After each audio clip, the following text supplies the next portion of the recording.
Hi, I'm Rich Breckner with Inside HPC. We're here at the Intel booth at SC11. I'm here with Ron Green.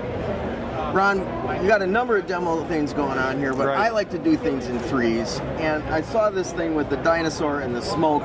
It's a saber-tooth. What are we looking at here? This is a saber-tooth model. It's an open or DirectX 11 model, and we can rotate it in space. And what we're doing is we're simulating particles or smoke coming around the object.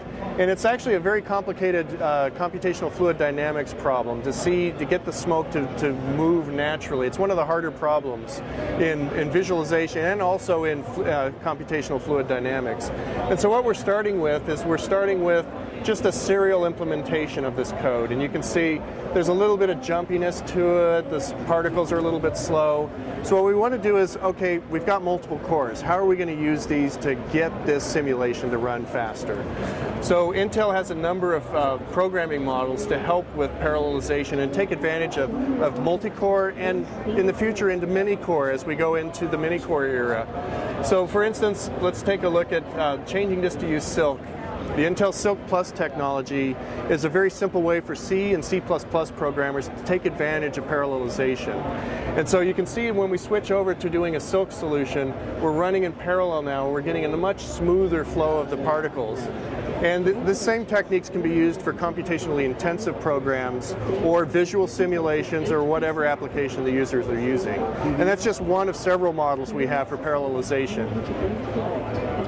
And so our family of parallel programming models, Rich, includes what we just talked about, the Silk Plus. So this is just a simple extension to the C and C++ languages to allow parallelization on multi-core and mini-core. We'll talk about CoRay Fortran. This is an exciting new way for Fortran programmers, so they're not left out of the party. For Fortran programmers to parallelize not only on a single node, but across massive clusters. So both shared memory and distributed memory parallelism out of Fortran. Okay, yeah. Okay, and so for Silk, we can teach you Silk with just one slide. And Silk has three main keywords. You have an include file, which just about everything in C has. We have a Silk spawn. This takes the parallelism and it spawns a thread to go do a function. So it spawns, goes and does the function, while your main thread, if there's threads available, it uses a work stealing algorithm to maximize and make sure that you get good load balance in your parallel region. And for people with just a for loop, if you just want to take a for loop and parallelize it, you substitute Silk for the for and you're done. There's a few little other things in Silk, things to set number of workers, get number of workers, and a few reduction operators that help out with common reductions like summations and multiplications within loops. It's not like learning a whole encyclopedia of pragmas and directives or anything. This is the whole thing in the nutshell. That's the whole thing in a nutshell. So with a very little bit of learning curve, people are up and running in mini-core and multi-core in parallel. And then for CoRay Fortran, let me get up my CoRay stuff. Now I remember a presentation at the Cray booth, and the first time that SC came to Portland, 1998, they were talking about CoRay Fortran. So this has been around a while. It's been around a while. So CoRay Fortran, we support for both Linux and our Windows compilers. It's part of our standard Intel Fortran package at this point. We're following the standard as defined by the Fortran 2008 standards. And we're following that. We've got an implementation that also integrates into Microsoft Visual Studio. So the nice thing about our implementation is you don't have to know MPI. You don't have to know about job launchers and scheduling. All you have to do is go into your project properties if you're on a Windows, and you go to the Fortran language portion of your properties, and it's a little switch. You just say enable CoRay.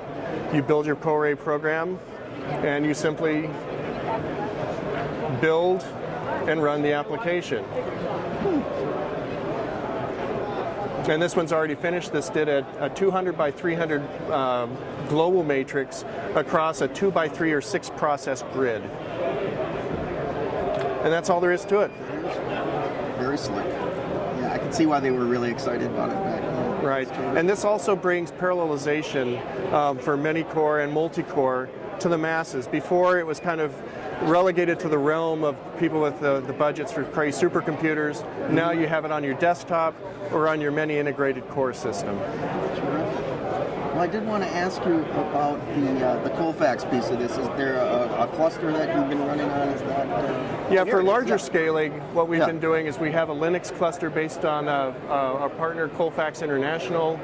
We have a 4-node system, 32 physical cores, and 64 virtual cores.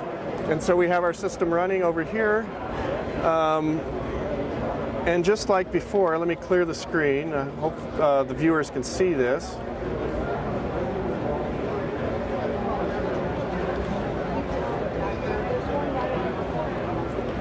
The compilation, you just add the dash co-array equals distributed. Now we're going to go into a distributed memory mode where we're going to use the 4 nodes on our Colfax system.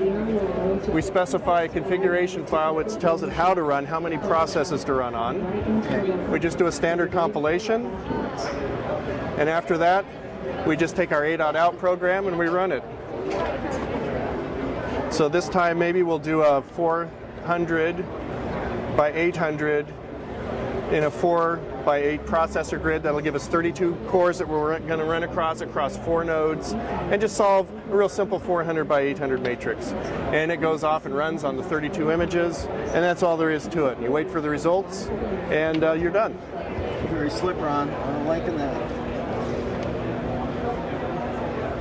Okay, and so that's kind of how Intel software tools, we're not looking at reinventing programming languages. We're taking existing languages, existing programming models, taking them from the desktop into the many integrated core era.